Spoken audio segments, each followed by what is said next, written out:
Hello. The energy in the room is still very low. Thank you. Hello. Hello. Nice. We have, four beautiful, smart, amazing women in front of us, and it's just gonna be very, very helpful if we're very, anxious, but at the same time very receptive of the information that we're about to learn, the experiences, and everything that we're going to gain from this. So, more positive energy. Can we try that? Knock, knock. Nice. We have that in the room. Okay. To kickstart the session, we obviously want to introduce ourselves. I'm going to give room for everybody to start, and then I'm going to go last, starting from Florida. Please introduce yourself, your name, your organization, and the purpose or mission of your organization. Oh, okay. So my name is Florida Kawasinga. I'm a lawyer. I started SRHR Law Chambers and obviously SRHR Foundation. I think all of you are familiar with the foundation. I was a prosecutor with the International Criminal Tribunal for about 10 years. And I've done a lot of cases in extradition and tracking genocide fugitives.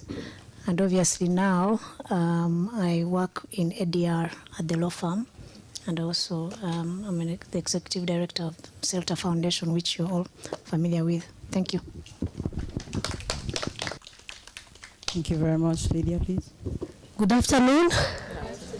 I am Lydia Taima Munganyuva. I am a lawyer. I work at SRHR Foundation as the director of the Center for Justice and Advocacy. At the Center for Justice and Advocacy, we do a lot of work in the promotion, prevention, and defense for women and children's rights in the country. Of course, I graduated from the University of Rwanda, and then I also worked in Arusha for 7 years at the East Africa Law Society, whereby I was also the liaison officer at East Africa Community, overseeing partner states' activities and initiatives towards regional integration, including promoting the rights of women and children, gender equality, and economic development at the Secretariat of East Africa Community. Yeah, I have a master's in law. And I'm happy to be back in my country to serve my country and see these beautiful people and faces and professionals in this space. And this topic of today really speaks a lot to me, and I'm excited to be here with you all. Thank you. Thank you very much. Hi, everyone. Wait, is that? Hi, everyone. Okay. My name is Lynn Joyce, but you can call me Wose, and I'm a CEO of a startup called Luna. And we're trying to bridge the diagnostic gap for women's healthcare conditions from period into menopause. These are issues such as endometriosis, PCOS, infertility, or the transition into menopause. And we do that by, we have a tele-platform in which women can find the verified professionals and be able to access available solutions and also products. And I'm very excited to be here today. My background is also just in sexual reproductive health, so I'm very excited for the conversation today. Thank you. Hi everyone, my name is Glory Iribagiza, and I'm a journalist, and I'm also the gender and innovation editor at the New Times. And what the New Times does is basically tell the Rwandan story. We started in 1995. We're marking 30 years next year, and we're so excited because we have managed to change the narrative of Rwanda from the genocide and to the most successful African country. No offense to the other African countries, but yes. And we have started Gender Desk in 2022 to also be able to include women, because we saw that you must be deliberate to include women, and we cannot just be reporting about the good work that companies and institutions or organizations such as SRHR or other local feminist organizations are doing without doing it ourselves. So yeah, that's it basically. Thank you. Could we please, clap generously, Thank you very much. My name is Twa Edia. I am Chief of Staff at Fixa Rwanda. I'm also a creative, but today I sit with you as your moderator. I'm going to give us 5 seconds. Please ask yourself in your mind, why am I here today, or why did I choose this session? Because it's going to allow you to, make the most out of it. Sometimes people sit in a room and they'll be listening to amazing women speak, but then, their minds are somewhere else. But this is just to bring you back to the room. As they speak, ask yourself, why am I here? Why did I choose to be in the room? Okay? Okay. I really want to start with a question that is open to all of you. And it's asking, to just, as we lean more on technology in all sectors, are you excited or inspired or doubtful and worried about the potential for technology to advance sexual and reproductive health and rights? So we could start wherever you're comfortable. Maybe we start with Glory.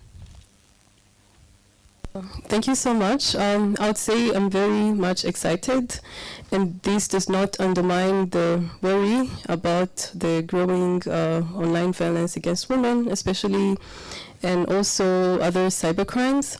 But when we talk about gender-based violence and how far we have come in fighting it, I believe that technology has played a very crucial role, and also while educating people about sexual and reproductive health rights, reproductive health and rights, I feel like so much work has been done in that field thanks to technology. So I'm very excited, especially given the number of young people who are doing so much in this space, innovating applications, and also considering that the mobile phone penetration in Rwanda is almost 90%. So I believe this is something we cannot sideline or say we're mostly worried about. I just feel like the strength it has can be used positively. So I'm excited. Thank you. I would also add that I'm very excited. Obviously, I'm a big digital space enthusiast, and also the fact that I'm running a tech company, I have to be excited. Otherwise, it wouldn't make sense. But what I could just simply add is, as someone who's been both an advocate and also running a company right now, I think it's more like sexual reproductive health conversations, not just services, is highly stigmatized and a taboo in most of our society. Even as someone who has worked for more than 10 years in sexual reproductive health, I still feel shy a little bit about some of the things that I do. But my company specifically, we are called the Lunatics because of how just bold and loud we are about sex. And but I think tech, I'm very excited tech because you can, provide this anonymity, privacy, and kind of like shield ways in which that people don't feel comfortable to access information that they're looking for, but also in terms of access, right? So technology, there's so many gaps it's able to fill that for so long has been so hard for me as an activist to do, and then with technology we can easily fill those gaps. Yeah. Okay, thank you. As someone who is in this space of fighting gender-based violence, especially sexual gender-based violence, I am I'm so excited. I'm happy about what has been done in as far as combating sexual gender-based violence using technology, but also I'm so worried. I'm worried about the bad effects, and I'm worried about the harm that can be caused by technology in advancing sexual gender-based violence, and but also I'm excited about the work regarding advocacy for regulation. This topic has really caused me to do research, and according to the work we've been doing, fighting gender-based violence, now I understand there is a big gap on what we should do in as far as fighting online sexual gender-based violence. And I'm excited about the work we're going to do regarding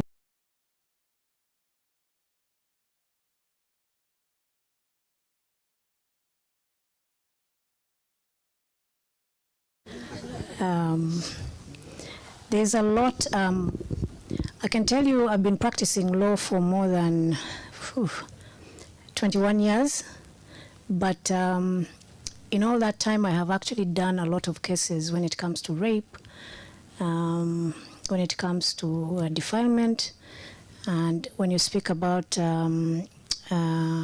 women that have been treated as sexual slaves. But when it came to the years before, like around 90, you know, during the genocide and before that, technology wasn't deployed a lot in terms of providing evidence that is basically proof. So in that regard, I think technology is really good.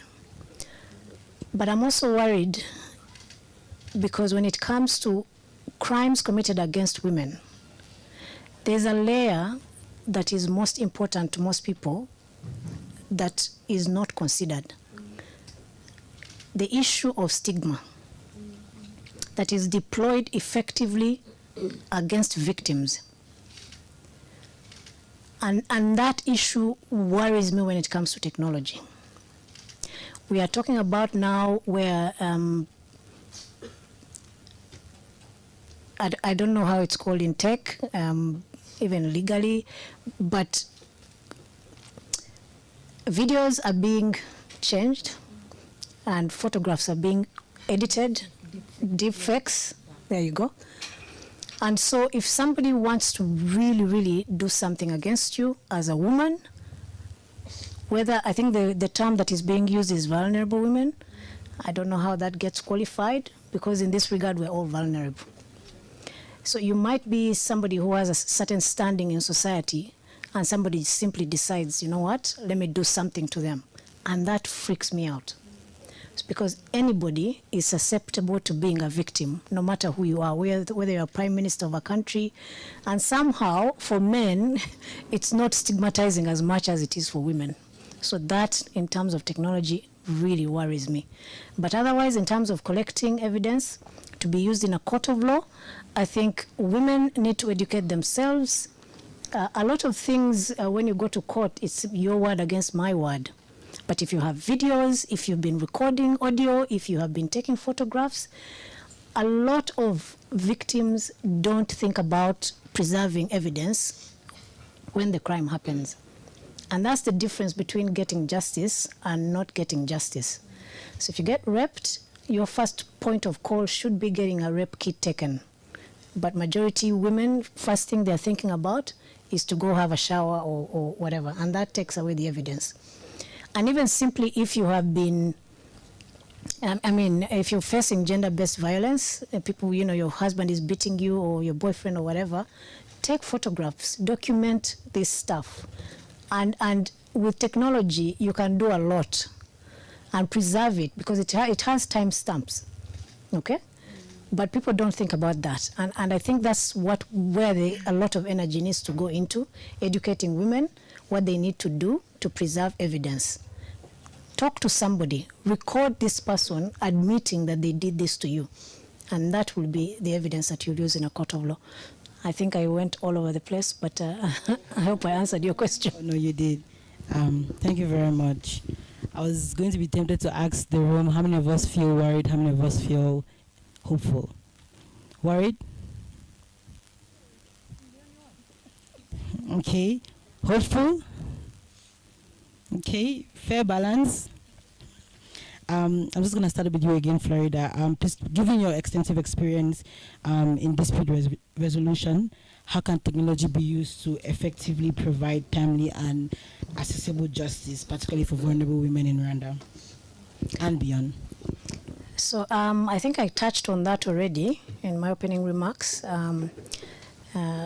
When there are things that we need to do in terms of assisting in prosecuting these cases or trying these cases, the first thing we need to do is obviously preserve the evidence, which I've spoken about, which helps prosecutors. Frankly, a lot of prosecutors and legal practitioners do not want to go to court with cases of rape or cases of defilement, because you go to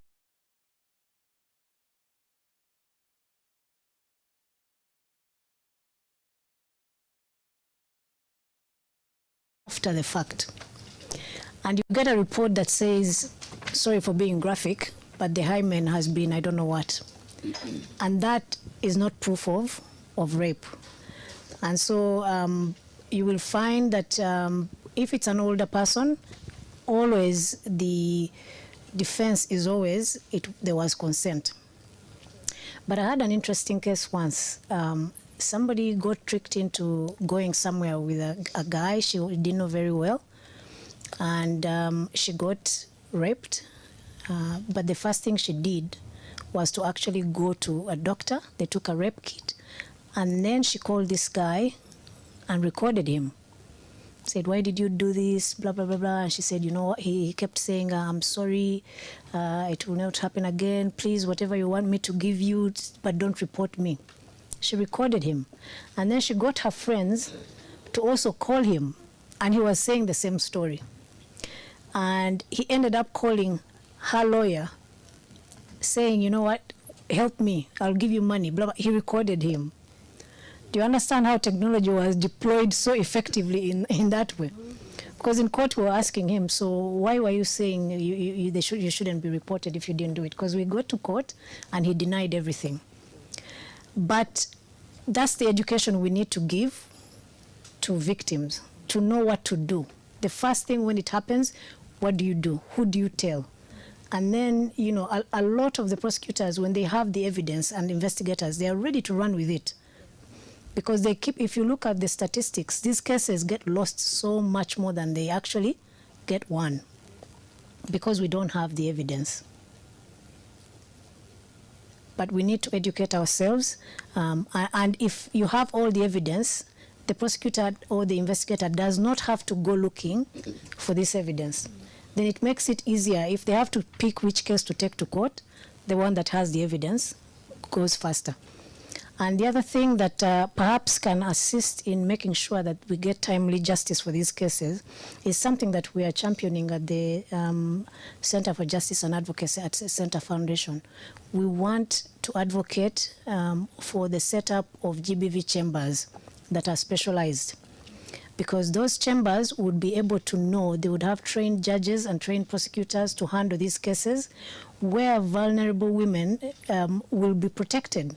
Because at the moment, you go to courts that are doing civil law cases, criminal law cases, and all of that, and the stigma that I spoke about is not very much given weight, because most of the time they actually want you to testify and talk about it in open court, because that's the law, the default law in terms of practice.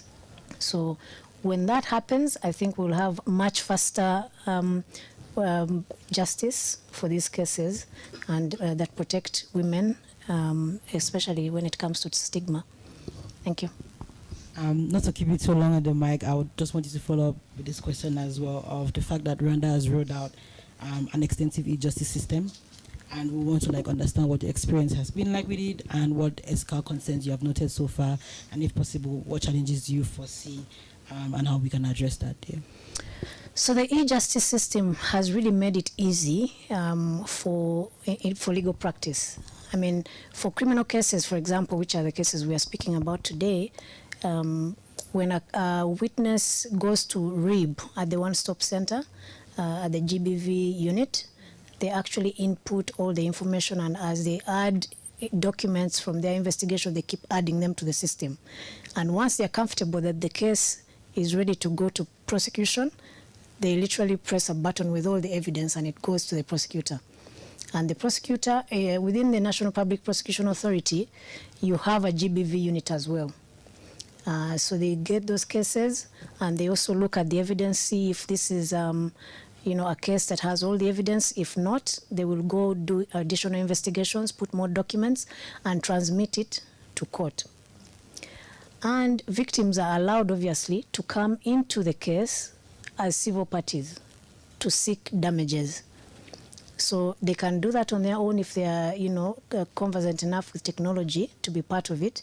And everything that is added in that system, every change that happens, if somebody goes in there, adds something, you always get a message for whoever is a party in that case. So as a victim or as a party to the case, you always know what's going on. in the case. So that empowers you in a way. The vulnerabilities that I've seen with the IESMS or whatever also goes to protection of privacy. Because I remember going to court in a case of surrogacy. I don't know if you guys heard about it. So I took a couple to court who were asking to use assisted reproductive support, IVF, surrogacy, and somehow their identities got to be known by everybody. Because when the decision came out, I have no idea how it ended up on WhatsApp, circulating everywhere, with their names not being protected. So somehow I feel like that is a gap that needs to be covered, because even as lawyers, we have a right to go to court and ask for jurisprudence, you know, in certain cases that we can use. But these cases are kind of special. So when you get protective measures, how are those taken care of in the IECMS? And I think those are some of the things that as the system evolves, as users get more concerns, these are the things that need to be fixed. Thank you very much. Lydia, I'm going to come to you for a bit. As the director for Center for Justice and Advocacy, how have you seen technology being used to perpetuate sexual, gender-based violence or harassment in Rwanda or elsewhere, and maybe give like examples from your shared experience? Okay. Thank you. Allow me to take us back to the definition or looking at the elements of technology-facilitated gender-based violence as an act of violence committed or perpetrated by an individual or more individuals against a person because of their gender with the use of ICT or digital media and abbreviated by the same digital media. So much as offline GBV or gender-based violence or sexual gender-based violence causes a lot of impacts to the individual, that's the same effects and harmful effects imposed by the sexual gender-based violence facilitated by technology. And as the director of the Center for Justice and Advocacy, in our work, what we do, we like facts and figures. Because you cannot challenge something which you do not understand or which you do not have evidence of how it's happening, its elements, its forms, and the prevalence. So allow me to share with you some global prevalence rates of technology-facilitated gender-based violence per the report published by UN Women.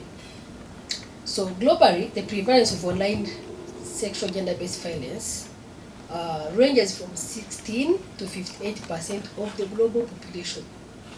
The global population is experiencing a high prevalence rate of technology-facilitated gender-based violence. 38% of global women, 38%, they have already experienced technology-facilitated gender-based violence. 85% of women with online presence, those are global women, right? They have already witnessed digital violence against other women or other members of the society. A study about 5 sub-Saharan African countries shows that 28% of women and youth have already experienced online digital gender-based violence. 58% of women parliamentarians in Europe. These are global facts, right? Now we are from the global, we're into Europe. 58% of women parliamentarians in Europe have already been subjected to online attacks. 73% of women journalists globally, they have already experienced online violence in the course of their work. Now, the worst of it all is that the children or youth between the age of 14 and 16 globally, they have already witnessed technology-facilitated gender-based violence. Last night, when I've been thinking about this and researching and reading more about it, about this topic, and yesterday I decided to throw a stone in the bush So as the Center for Justice and Advocacy at Center Foundation, of course, we do a lot of work, and I can see many faces here who are our champions and agents of change. We do a lot of work, research on gender-based violence, combating it, uprooting it, and even advancing the rights of women and children in the country. And we happen to have some groups like university students and high school students. So we have some WhatsApp groups, and I sent their question. I'm like, okay, who among you? Because I knew I was going to be answering this question. So I was like, I need tangible evidence how this is happening, some real life experiences. So I asked them, who among you has ever experienced technology facilitated violence in your lives, and how was it? What was the form of it? I was shocked, and I'm still really troubled by the answers I got, because all of them, of course, they never reported directly in the WhatsApp group, but they wrote to me in my inbox. Young men, let me tell you, we're talking about women and youth, but also young men that are really highly targeted. Someone shared with me how they were called by someone they don't know. This is a university student here in Rwanda, a young man, and he said, Lydia, we came to your office, you taught us about gender-based violence, we are now champions, we are fighting it in the communities, we are even holding sessions and debates in our respective universities and schools, but now we're being targeted because someone just called me and he said, oh wow, actually I like you, you are so handsome, I like your leadership style on campus, and actually I know where you live. Yesterday I saw you moving from Remera to Nyamirambo, and I followed you, so you have to know that actually I know you, I'm watching you, and I'm deeply in love with you. Would you kindly mind being my intimate partner? And he extended an invitation to him for a spa, to go to the spa and massage. Can you imagine? This is a young man.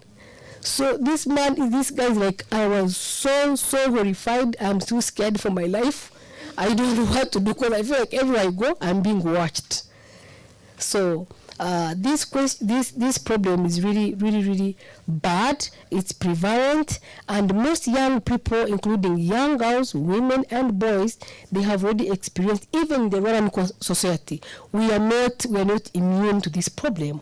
So many young people, many young men, many young girls, many women, they're experiencing digital gender-based violence, and in the worst forms of it, or in all forms of it. Most of them have already experienced cyberbullying. They have already experienced hate speech. They have already experienced they call it non-consensual intimate sharing of non-consensual intimate images, and the deep fakes that Freda just mentioned. People just using your photo, and then they portray it as if you are the one who was doing a certain act. But the aim is to humiliate you, to intimidate you, and to defame you, and even to manipulate you. So this evil and heinous crime is happening, and it's happening in the world, in all corners of the world, and it's happening even in Rwanda. Thank you. Thank you very much, Lydia. I think I'm also a bit scared right now. While Florida was talking, she mentioned victim protection being very important and being one of the key goals for the Center for Justice and Advocacy. What are some key ethical considerations for victim protection and the mechanisms that exist or need to be considered when leveraging technology to combat this? Yeah, thank you. There is a lot of mechanisms that should be put in place. All of us are excited about technology, isn't it? Mm-hmm. We're excited about what we can do. Right now, you can be here and you communicate with the entire world, just sitting in this room, isn't it? We're excited about that. But also, it comes with a lot of negative effects. And talking about technology-facilitated gender-based violence, we should really put a lot of effort or invest in research and knowledge development about this specific crime. How it forms, how it happens, how to combat it, and how to even advocate for laws and regulatory frameworks to combat it. Then data protection is also key. For instance, organizations, companies, even individuals working with people or who have a lot of data, personal data from the people they are offering services. For instance, at Celta Foundation, and more specifically in our center, since we do offer a lot of legal representation to women and people who are victims of gender-based violence, we have a lot of data on our hands, right? So we ought to protect that data. We ought to, and even all other organizations, I'm calling upon everyone, all the companies that have client information, individuals offering different services, government institutions, non-government institutions that have a lot of personal data, you should really aim at having in place strategies and policies on data protection. The Center for Law and Innovation, our sister center, I really like the work they're doing in terms of promoting data protection. And I also would really like to call upon everyone here, or even those who are not here, to make sure that they hire data protection officers and ensure that actually the information you have, the personal data we have, is accessible to authorized personnel so that we can protect the data of those that we serve. Something else that should be done in as far as victim protection is concerned is informed consent and confidentiality. For instance, all of us in this space, we are conducting research. Companies conduct research. Organizations conduct research. We do a lot of reporting. We ought to really have informed and written consent from the people whose story we're going to share outside there in the media, or whose statistics we're going to share in our different reports. So we need to really put a lot of effort in ensuring informed consent and confidentiality while sharing the information so that we can combat and stop re-victimization. And there is something called do no harm principle. You can be there thinking you're actually protecting, but also you're doing more harm to the person that you're actually supposed to protect. Then education and training, it's really key and it's needed. For instance, training the law enforcement personnel. Like in this space of gender-based violence, we see the police, they are stakeholders. RIP, they're stakeholders. Prosecutors, lawyers, they ought to be trained on how to use digital effectively and trained on how to screen about these crimes, detect the crimes, prosecute these crimes, and even investigate these crimes. So as we do victim protection, I think capacity building for all the personnel within the ecosystem of victim protection ought to be trained and the capacity built. Yeah, I think that's it. Thank you. Thank you very much, Lydia. I'm gonna move to Barabose. Could you please walk us through what it was like starting your venture, and possibly like what are some of the challenges that you faced, and highlight to us like some ways you've been able to raise funds for your venture? First, I want to appreciate the women on the panel for the knowledge shared. I think it's very relevant, and I connect to it on a very deeper level, both as an activist, but also as a woman out there on the internet. So starting Luna,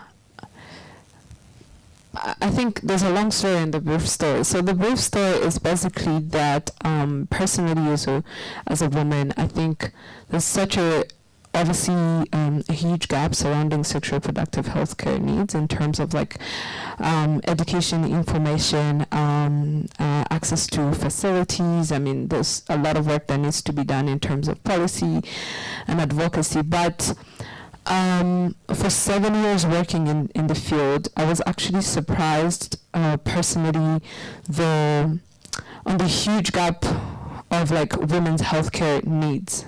And these are because we're within that umbrella of like sexual reproductive health care in general, which is often seen like how much information do we have about sex.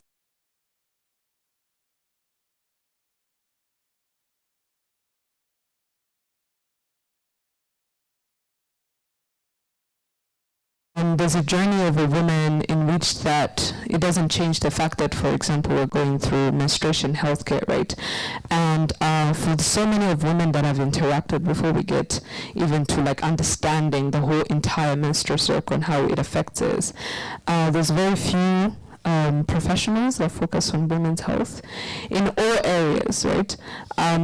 I've heard my own personal story, which is the long story of diagnosis, and that's when you go through that process of understanding how encrypt or the lack of research, the lack of accountability when it comes to women's healthcare needs, and even often what I've put on myself is that often we're told that these are our bodies, this is what we go through, right? So if you go through severe menstrual cramps, it's expected of you, like you just deal with it and you take a lot of pills. Or if you're struggling with fertility, there's all this shame surrounding about go to Tabzara, ABCD, but there's not much effort put in providing solutions. So I guess the story of the business was, we conducted, me and my co-founder, several focus groups and targeting different women in life stages, and ask them how do they interact with the healthcare system, how do they interact with information, how do they get information, and ABCD, and that's our community has been the core part of building Luna, understanding them, building community, testing it with them. What do you think? How do you feel about this platform? And it's been about 19 months since we started, and we have shifted in so many forms. I think for those who know Luna when it started, we probably have like several ideas. But the journey of funding, one is something that probably people have heard. Being a female founder, being a tech company that is focusing on a very young ecosystem, young, unsolved, unaddressed problem.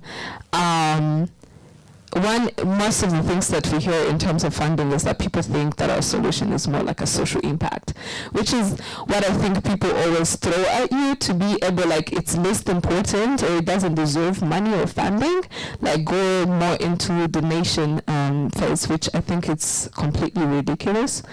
So the journey has been really quite hard. But second is also that really just consistently negotiating what kind of money should come and where it should go.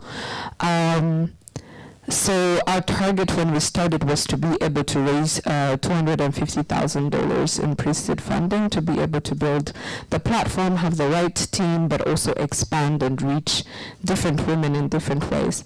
But we're not even like 10, is it 10%?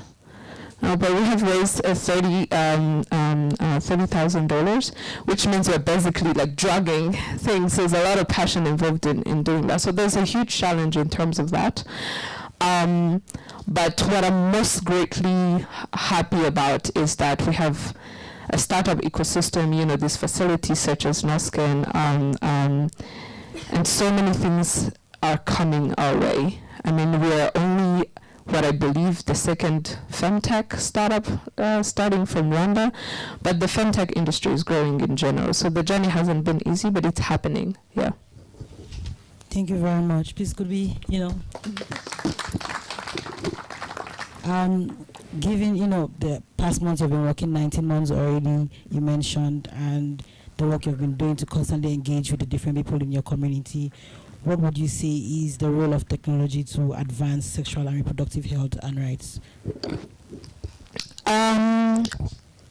Technology is really at the key of what we're trying to build. I think I've mentioned this, like when we started, and that's the thing about being a tech founder. You're like, I have this big platform that is AI powered. You can get information whenever you want, and you can consult a doctor in less than 2 minutes instead of like working an hour to see this gynecologist.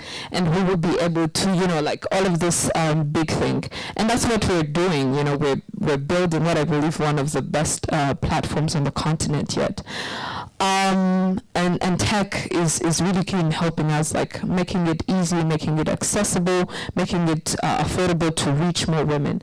I think I talked, for example, to one of the gyno association here, and they have a database about 100 plus more gynos in Rwanda, and majority, 90% of them are like centered here in Kigali, right?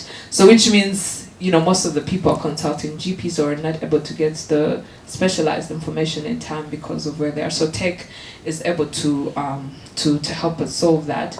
But I also think there's been a huge development, not necessarily in Rwanda, but in solutions, right?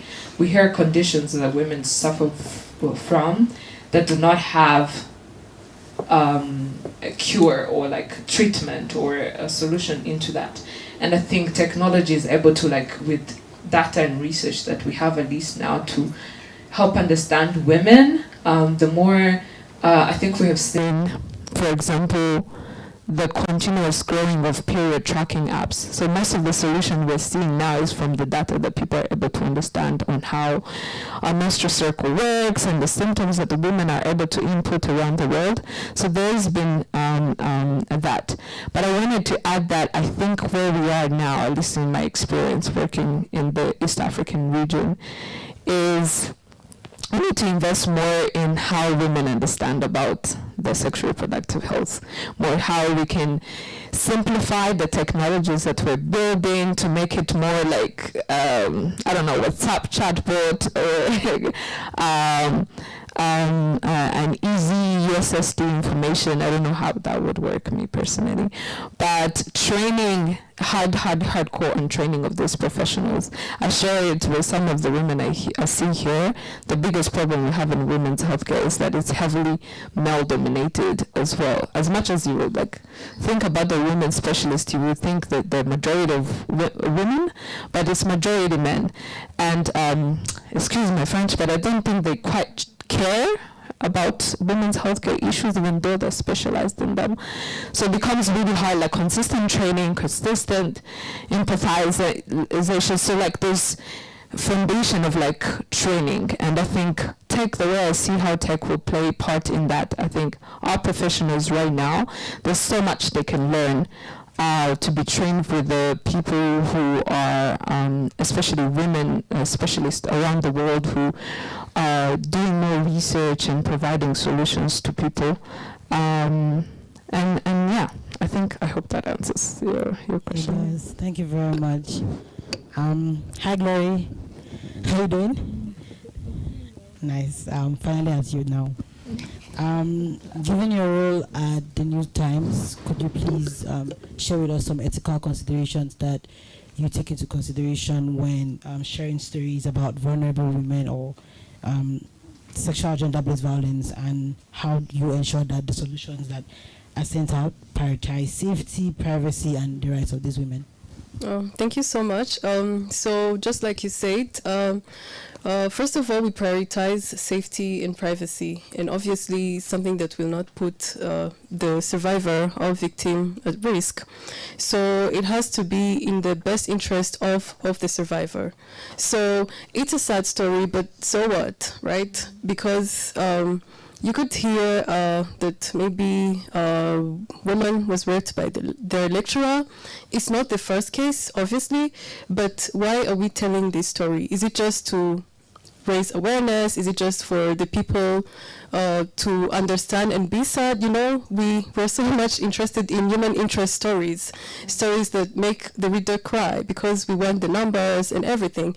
But when it comes to sexual and gender-based violence, it's not about us. It obviously has to be about the victim or survivor, and so it has to be beyond human interest. It's either to advocate for policy change or to advocate for support, because we've had cases of women who have faced gender-based violence, but obviously has to be sending a message. And another thing is to avoid judgmental language. We've had a reporter file a story once that said that a primary school teacher was, and I quote, sodomizing young kids. So why would you use that? Like, right? Because, I mean, some people love to be sodomized. So we're talking about young kids here. And it's defilement, it's proper defilement. And there are some media houses or journalists who want to find alternative words for the actual terms. It's rape or defilement. It's not imibonano mpuzabitsina batumvikanyeho, like things like that. Why are you passing on the sidelines? It's rape or defilement or things like that. So we obviously have to use proper terminologies, and also on the judgmental language, we also don't have to define how the person was dressed when they were raped, because some people will be like, when they say ajagahe, and we've had these cases on Twitter. Although I said I'm really excited about technology, it does not mean that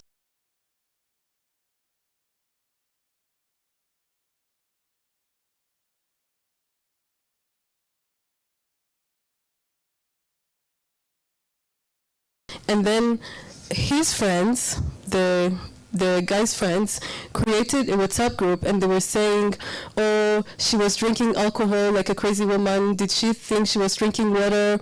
Or like they were trying to basically justify what was happening. So we have to make sure that we're not part of the problem, part of further problems that this person is going to face. And also, we leave out details that could put the survivor or victim at risk. So, for example, it could be their photo, or it could be their name, it could be where they live or where their family lives, things like that. And we also understand that some questions cannot be answered, or people may not want to have interviews because someone may have faced a problem, but they don't necessarily want to share it out in the media. And we have seen several media houses even going further to know the name of the victim. So maybe someone was arrested for rape, but the name has not been disclosed. But people want to dig deeper so that they can tell us who is actually the victim, that this person has raped or defiled, things like that. So we make sure that we do not do this.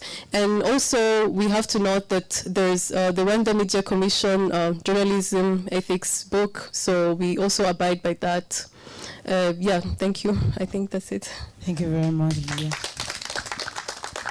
I'm just going to quickly do a follow-up with you when you said that you were talking about the fact that a lot of times people want to hear stories to cry and put some human aspect to it. Why do you think that when it comes to sexual gender-based violence, stories have to be told the right way, and what's the importance of telling those stories in the right way and through the right language?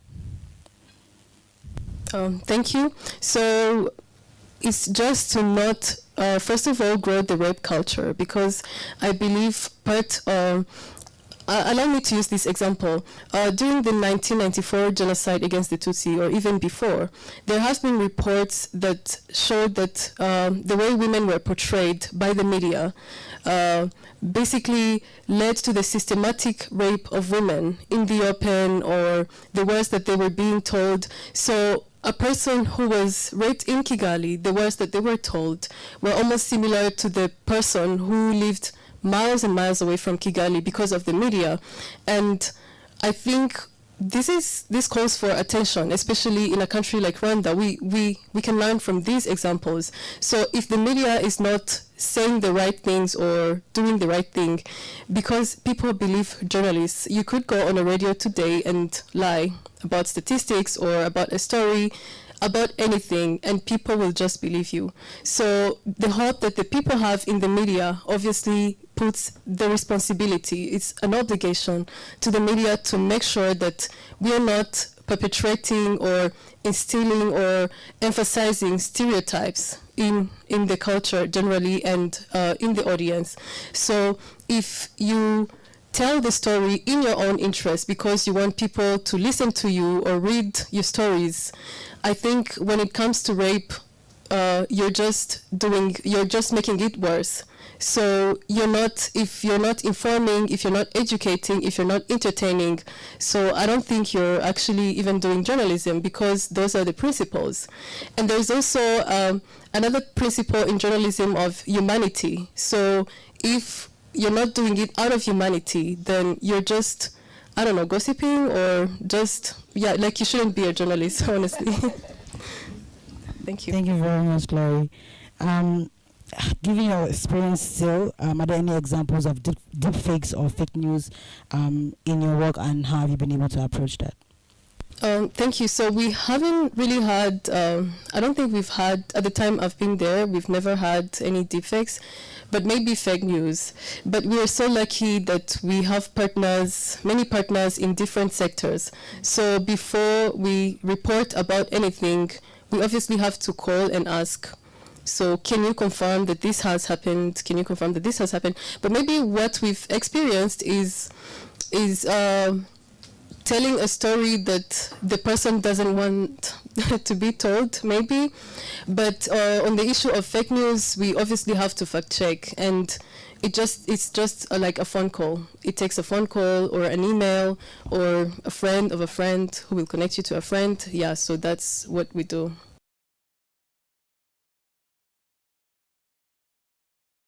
This woman, because so far they've been able to share with us some valuable knowledge. Farida, I'm back to you again. Actually, you're reading this. Do you see a time when emerging technologies may give rise to constitutional challenges? And how does legal fraternity build up capacity to keep up with the emerging areas of law? Thank you. Before I answer that, I took Lydia's phone when the journalist was speaking, and I thought about something. It's not by accident that you had widespread rape during the genocide. Many of you are quite young and you probably don't know this, but there was something published called the Hutu 10 Commandments. The first 3 were dedicated to Tutsi women, and I'll read them to you. The first one: every Hutu should know that a Tutsi woman, whoever she is, works for the interest of her Tutsi ethnic group. As a result, we shall consider a traitor any Hutu who marries a Tutsi woman, employs a Tutsi woman as concubine, employs a Tutsi woman as a secretary, or takes her under protection. Second one: every Hutu should know that our Hutu daughters are more suitable and conscientious in their role as women, wife, and mother of the family. Are they not beautiful, good secretaries and more honest? 3, Hutu women, be vigilant and try to bring your husbands, brothers, and sons back to reason. And I just remembered a case at the ICTR where a mother who was a minister, I don't remember of what, but she's the only woman who was tried and convicted and is sentenced at the ICTR in Nyamasuhuko. They were So her son, Anselm, who is in jail with her, she actually used to take Tutsi girls for him to rape. So when rhetoric keeps going out there about women, which technology also, can be employed to bring the same kind of results, I think it becomes a bit more dangerous than usual. Now back to your question. So it is true that technology is going to create issues where we have to go to court for PIL and all of these constitutional challenges. Because there are risks apparent and inherent in a lack of transparency, in automated decision-making that affects, of course, individual rights and freedoms. So in the future, or even right now, we should be going to court to challenge these things, especially because there are private actors and public actors that are sweeping up data that have all these things. A lot of times when things are put out there on the internet, everybody has access and they can use it to whatever means they want. So in future, obviously, we are going to have problems that go to the affecting the Constitution, and we might have to go to court to challenge them.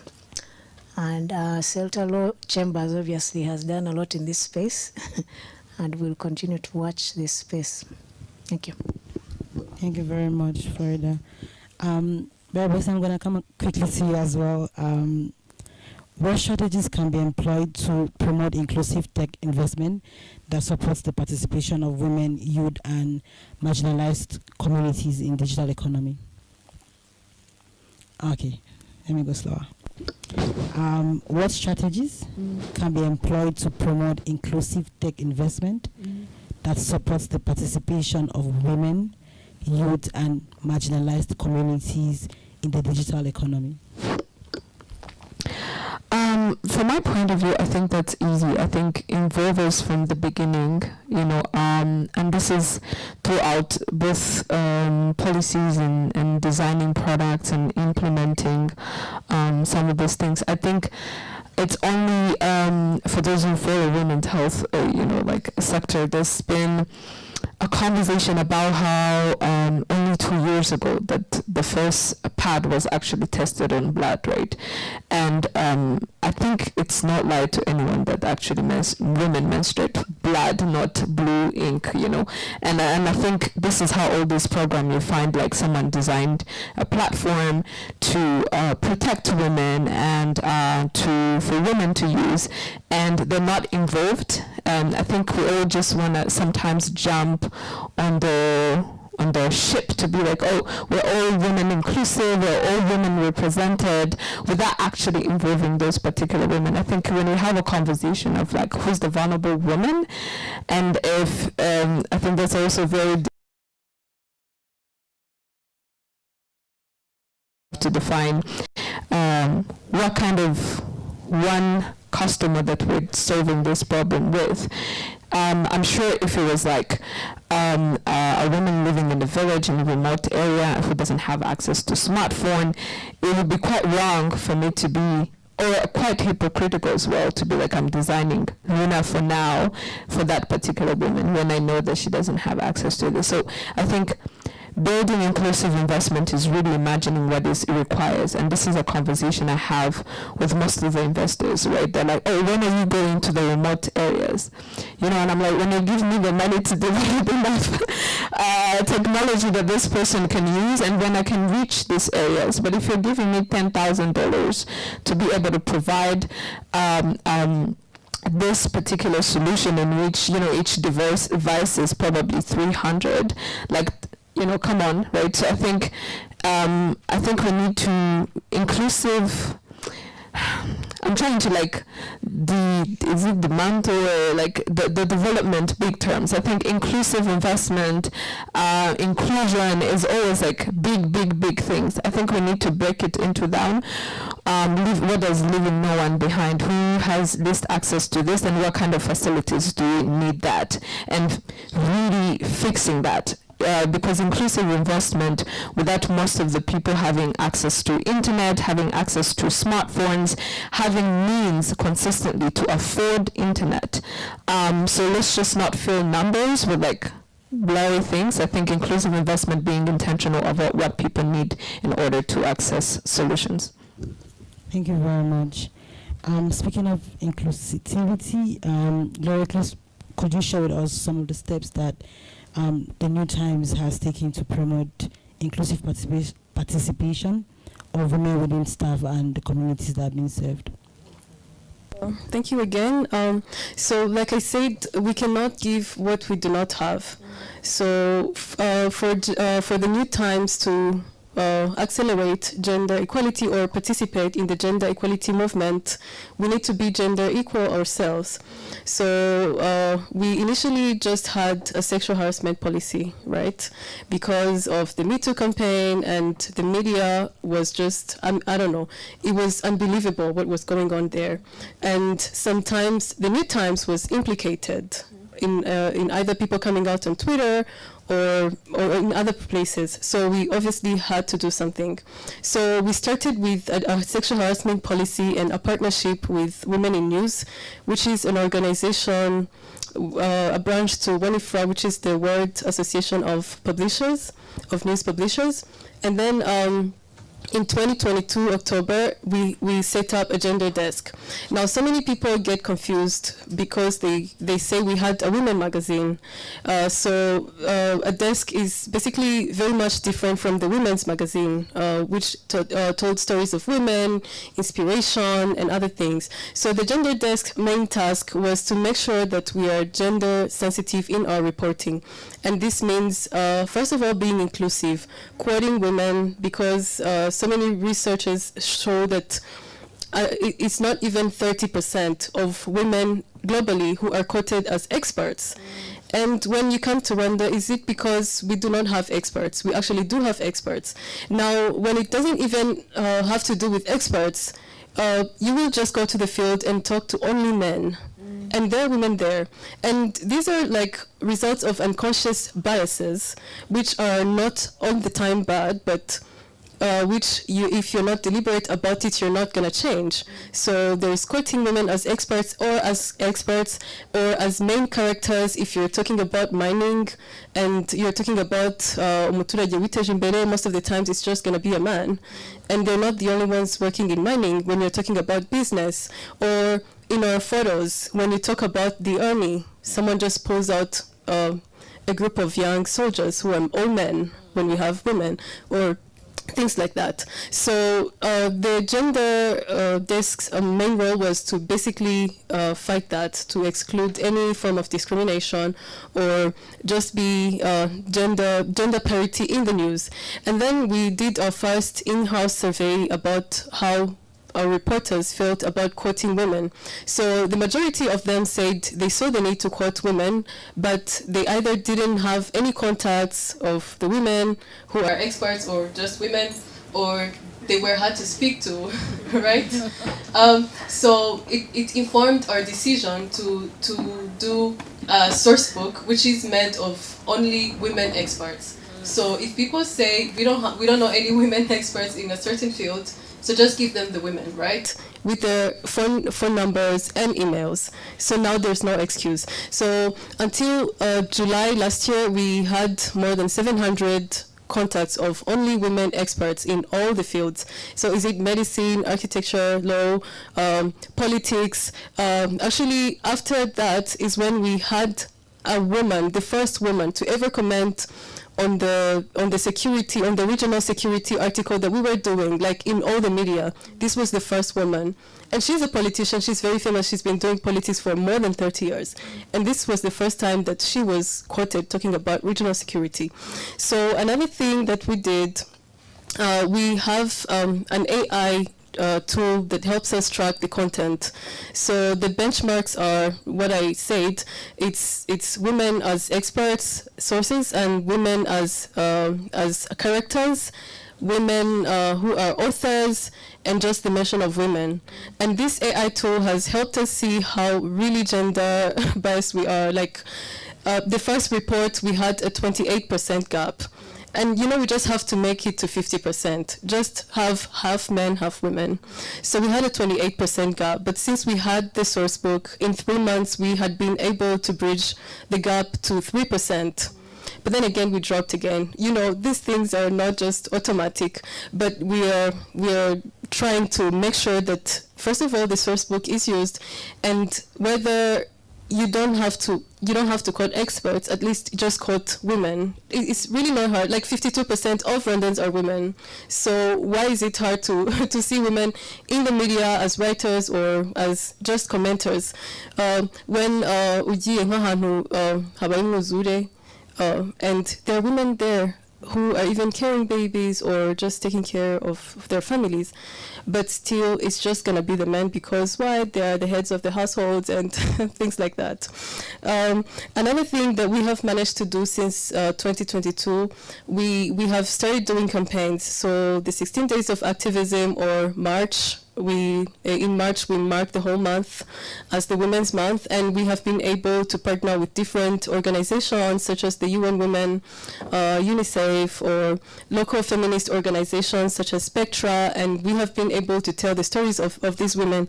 But now the question remains, after we tell the stories, so what, right? Because so many stories of women have been told. So we're also trying to be part of the movement.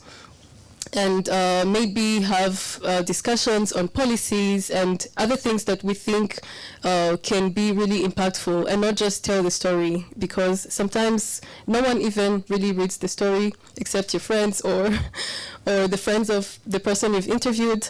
Another thing we have done is be part of the Gender Equality SEAL program. It's Gender Monitoring Office, UNDP, and PSF, Private Sector Federation. So they have this program to emphasize gender equality in workplaces, and their 3 benchmarks are the fighting of sexual harassment, use of non-sexist language, and also work-life balance. And this is just for us because it's just internal, and it has been an 8-month journey, and we hope to be certified. Maybe the last thing, but not really the last thing, because there are so many things that we can say. We now have a gender policy which determines hiring process or the benefits, especially parental benefits for parents, because you know, in Rwanda, dads get only 7 days when they give birth. And now if you're a media house that is saying that men should be involved in childcare, and your journalist, your male journalist who is writing that story only gets 7 days, it's really ironic, right? So we're also trying to improve that. And we are also working with different partners to write, to draft a gender policy, but in content, which we hope to share with other media houses in the country. Because if you say a story or a photo should not make people view women as sexual objects or emphasize stereotypes, then you have to define that.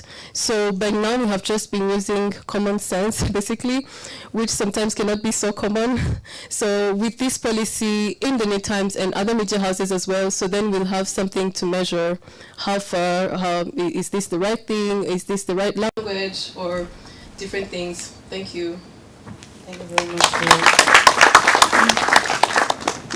Lydia, coming to you now, could you please highlight for us how the government should promote inclusive participation of women, youth, and marginalized communities in the digital economy? Thank you. As lawyers, we always look at issues from a legal perspective or legal lens. So I'll start by having in place supportive policies and laws. In Rwanda, we have something known as, they call it the National Strategy for Digital Inclusion. It's a strategy, not a law, not a policy.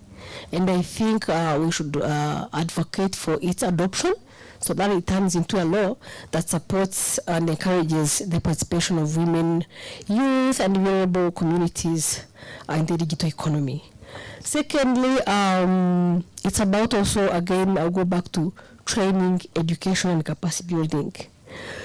Who knew that in Rwanda we have something called the National Transformative Digital Ambassadors? These are present at every cell in Rwanda, the digital ambassadors. They are present at the 1,435 cells that we have in Rwanda. And their role is to bridge the gap, the digital gap, between the rural and urban communities.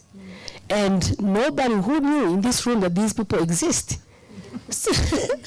Who knew? So honestly, I think we have an amazing country and an amazing leadership, people who think far and who try to bring in innovation and who really give us amazing policies and initiatives. But as people, we ought also to know what's happening. And then from today, from this conference, it's known that we have the digital transformative ambassadors at every cell. Umudugudu. The cell is Umudugudu, right? Yes, at every the cell is Umudugudu, right? Akagari. Imagine, that is the most closest to our household, right? To our households. So we should go and really meet these people. And I think as organizations and individuals, we should really join hands together to build their capacity.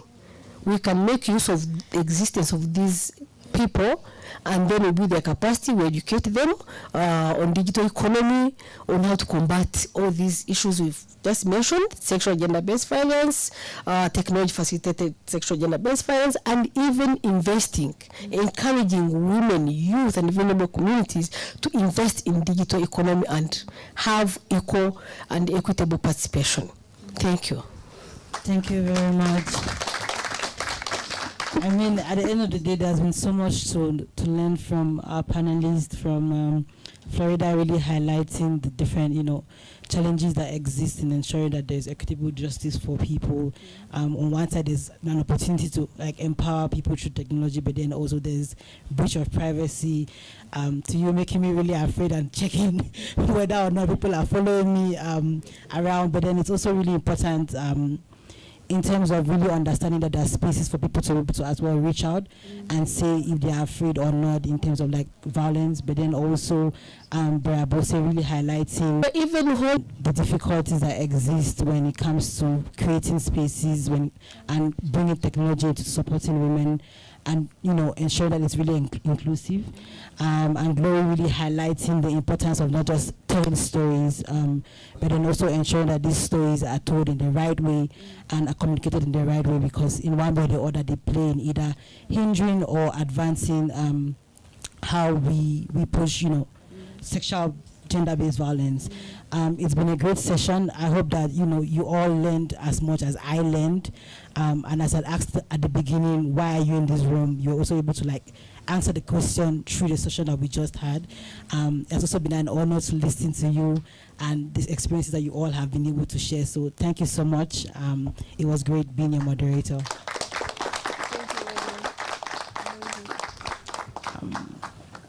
I'm going to hand over to Renita, I guess.